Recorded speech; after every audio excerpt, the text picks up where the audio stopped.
Hi everyone, it's Maggie Roth. Shortly after Labor Day, we saw some extraordinarily high volume on Rivian, and the stock price just took off like a rocket. In today's video, I'll show you how to spot the high volume surges and how I trade and take advantage of them. This is the kind of trading tips I share every week in my webinars and with my one-on-one mentoring clients. I want you to be a thinking trader and able to spot good setups on your own, not just copy what I do. If you like these short videos and don't want to miss one, click on the link below. And also guys, I really appreciate all the comments you leave. Now let's go exploring. Those of you who know me well know that I like to give everything a special name. Even my animals respond when I yell out, "Chow up!" and they make a beeline for their food dishes. My special name for this search is treasure hunt. That's because that's what I'm doing. I'm searching for hidden treasures out there. Over the years, I've learned that trading volume moves prices up and down. So my first step on the treasure hunt is to identify unusual volume spikes. I do this daily, about an hour to an hour and a half after the market is opened. There are a lot of search engines out there that you can use. I use a free one called FinViz. That's F-I-N-V-I-Z. Here it is. So the first step I do is I open a screener. Then I hit the all button there on step 2, and then I put in all this criteria for my search. I want the price to be over $15. I want the average volume to be at least 1 million shares traded each day. I want to make sure I'm only looking at stocks.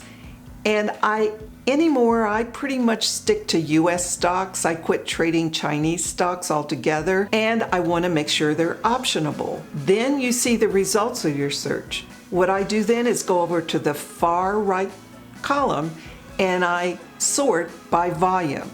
And I sort high volume to low volume.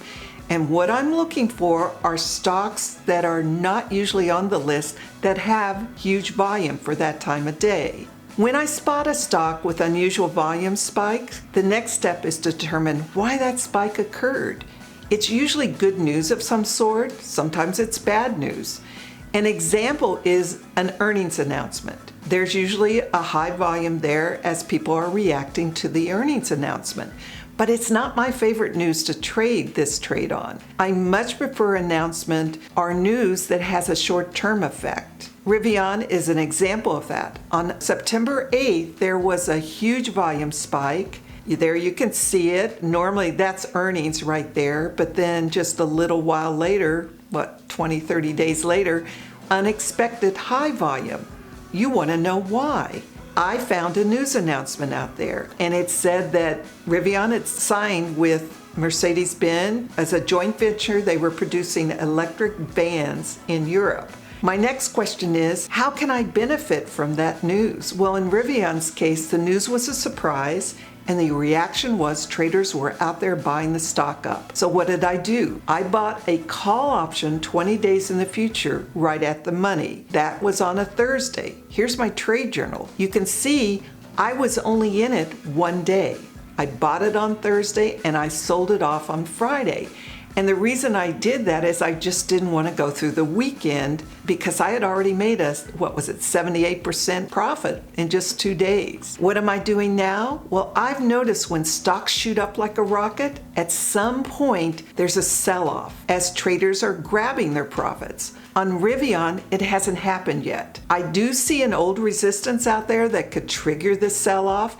And when I see that sell-off start, my intention is to buy a put position maybe 20 to 30 days in the future and take advantage as the prices go down, as traders are taking their profits. I share this kind of thinking every week on my webinars and in the data classes. I hope you decide to join Investing Buddies and go on this amazing journey with us. The link to sign up is below. To make your decision a no-brainer, we give you 2 weeks free just to try us out. This is Maggie, and I'll see you on the next short video.